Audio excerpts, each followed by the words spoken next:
Hello, everyone. Good morning. Welcome back to Total Football Talk. So, we had the match last night, which we covered in a little recap. I've watched quite a few bits this morning. There's been a hell of a lot of different people's opinions on the game.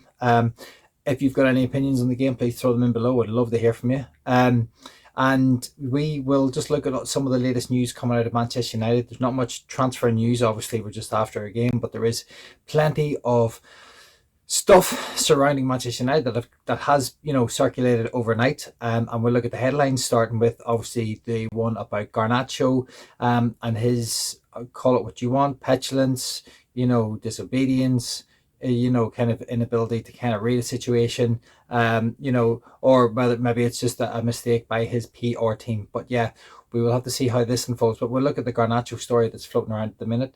We'll look at what James Ducker is saying about what Amorim has come out and said in the game, about the game, and about the style of play that Manchester United are currently, how the game sort of factored in last night, the fact that Manchester United had to sit deep and play, kind of 10 men and kind of hold on, as opposed to playing sort of attacking football. But Rubin Amorim kind of talks about that. We'll also look at, United to now potentially go and play games, not potentially, but it looks like we're going to go and play games in Malaysia after the league is over. How do we feel about that? Is that it's another PR exercise, another money making exercise? But yeah, where does this lead in terms of burnout for the players? So we'll take a look at that.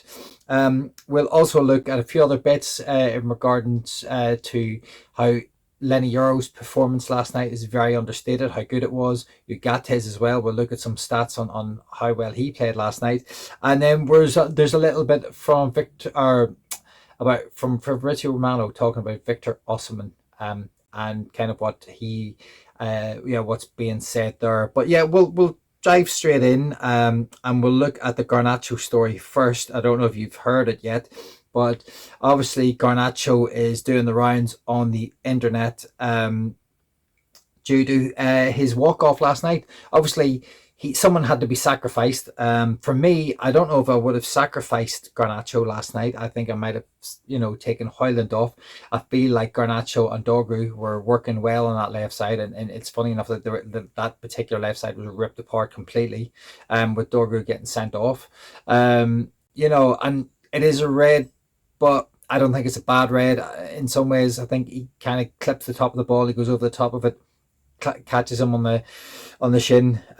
It's a bad tackle, and maybe in today's game it is a red card. I don't think the fact that the weather really helped last night. It was chucking down, and he just went in for. I think it's an honest tackle, but I think he's kind of just misjudged it slightly, a little bit clumsy, and unfortunately, he got the red. We and if you look through the rest of the game, we didn't get many decisions go our way. So for a lot of Everton supporters out there who are crying about, the refs are cheats, etc. Well, we didn't get too much last night, so we'll just leave that one there. But yeah, Garnacho walking off. So obviously someone had to be sacrificed. As I said, Garnacho was taken off by Rubin Amorim. He walks down the tunnel, and then there's a message, there's an image that comes up on his Instagram, I believe, and he's, it's kind of all about him and, his woes about the fact that he had to come off, and I don't believe he got permission to walk down the tunnel and go and get, kind of sorted out. It was a heavy night of rain. Maybe he thought he was able to just go and get himself dried off. Maybe, I don't know, maybe we thought Rubin had given permission or whatever, but it seems that Rubin has come out in the press conference saying that Manchester United, or that he's going to look into it and he's going to speak to him about it. And obviously he said this piece has come out on his Instagram post. I don't know who's posted it, but I definitely don't think it was very, very helpful to him or the club in the particular situation that they're in, because we were down to 10 men. We were fighting for our lives. United needed to get some points on the board. It was really, really important for morale, for for everyone to just see the team kind of move forward a little bit. And unfortunately, Garnacho, in this occasion, has maybe let himself down. But he is still a young lad, and people probably people will go in hard on him. And he has made a mistake, but it's kind of learned from these. He did delete his Twitter account, and we thought maybe he was learning, but obviously this just kind of is a bit of a setback. And I think this will probably all lead into the narrative where Manchester United are going to sell Garnacho in the summer, and he'll probably go to Napoli. But please get your comments in below. I'd love to hear from them. What do you think of Garnacho? Do you think it was petulance? Do you think he shouldn't have done it? Do you think that we are going to sell him? Do you think he's off in the summer? And but do you think that money's going to be reinvested in the team, or is that, if he goes for 50, 60 million, is that money going to be there to service the debt that we were talking about a couple of days ago, which is going to rise to 50 million from next year? So where will that money actually go within the team? And as I said, it's a real shame, because I thought Dogru and Garnacho were starting to form a little bit of combinations on that left side, and unfortunately now we're not going to see that for a little while. Dogru will get a 3-match game ban, and we'll definitely miss him for the Fulham game. But very, very disappointing on that one. So that's the story on Garnacho. Just get your thoughts in below.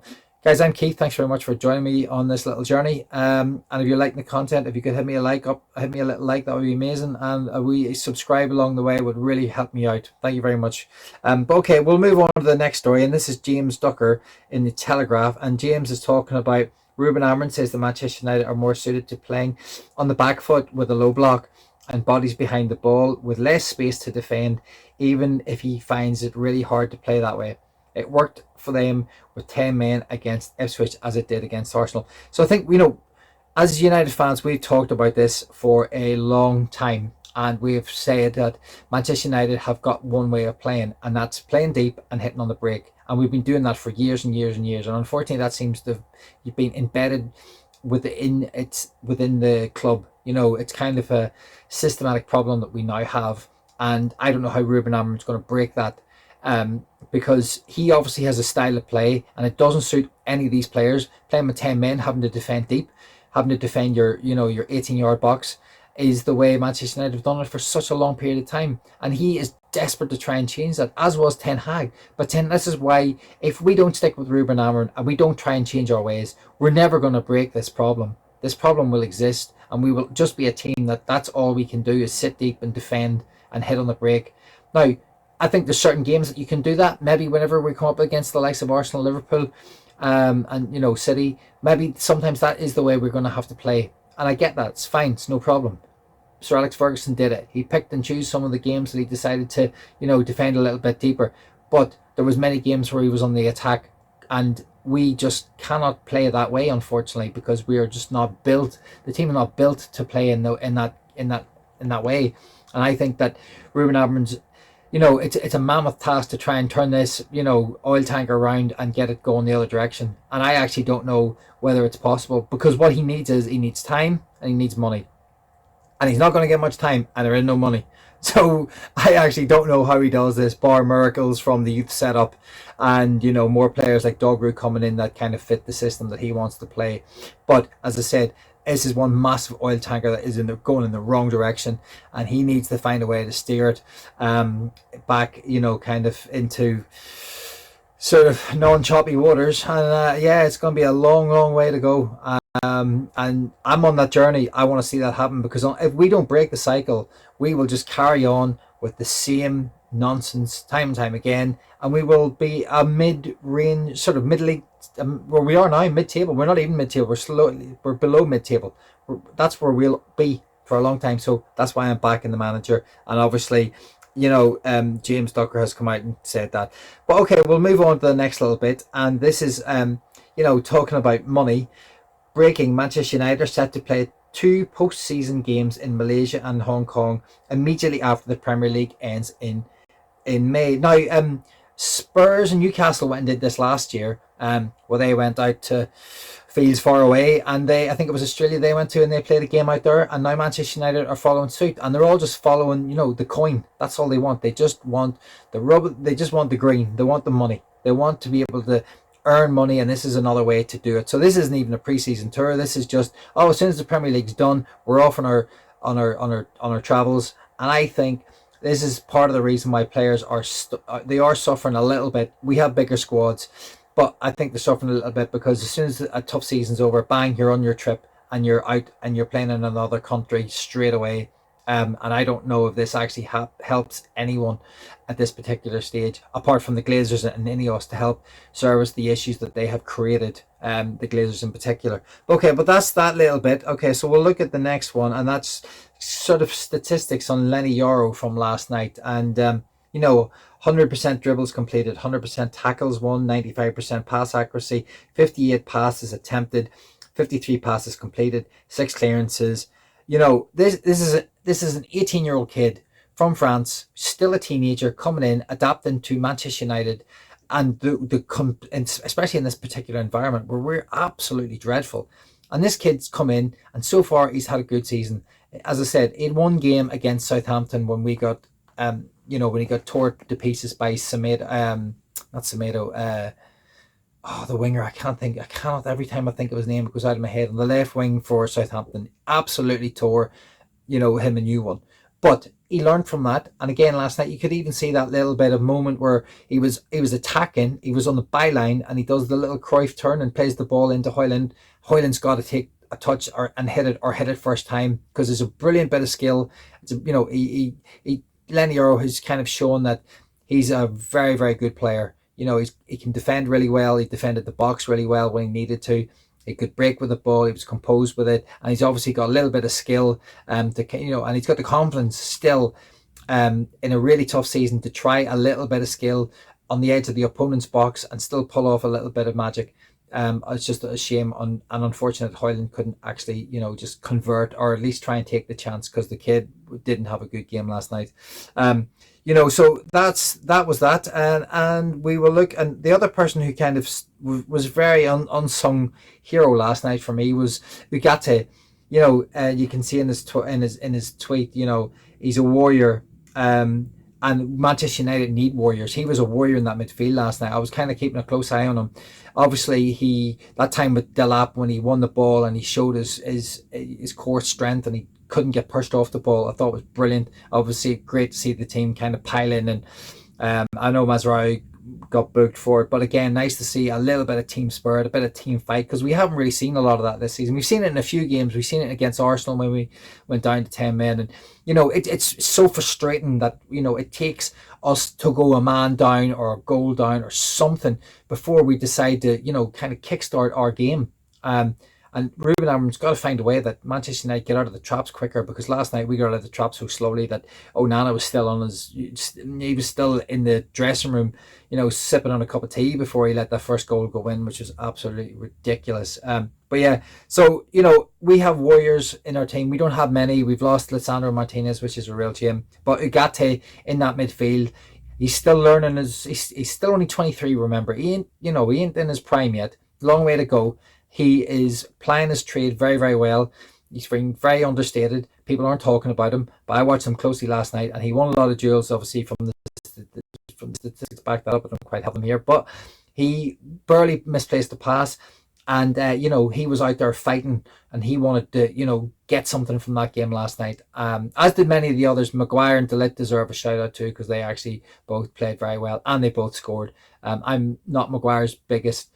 I'm not his biggest cheerleader at all, but fair play to him, and the team played very well last night. And as I said, Euros also performance went very, very understated, and the statistics back it up. He had a very good game.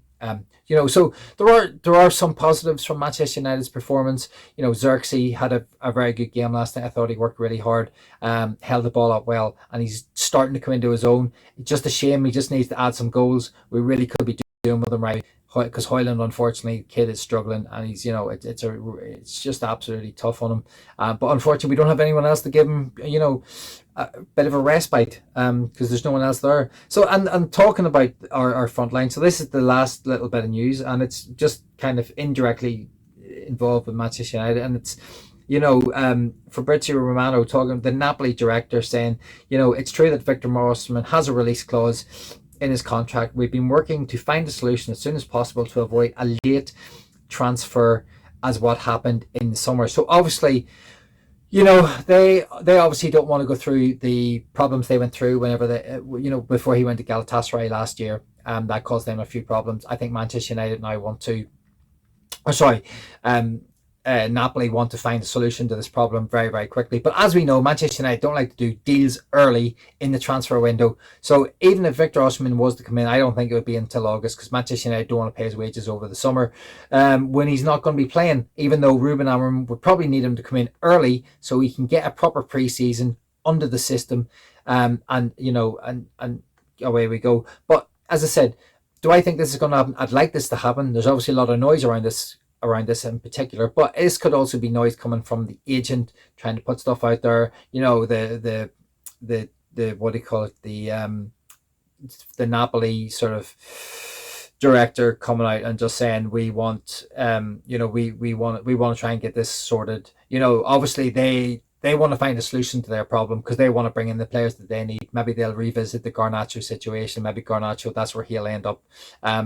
You know, and as I said last night, what happened will probably lead to Garnacho potentially being sold in the summer. So that's probably all with these our thoughts on feelings on any of the stuff we've kind of talked about so far. And hit me a like up, would really appreciate it. A wee subscribe as well would be magic. And thank you very much, guys. I'll see you tomorrow.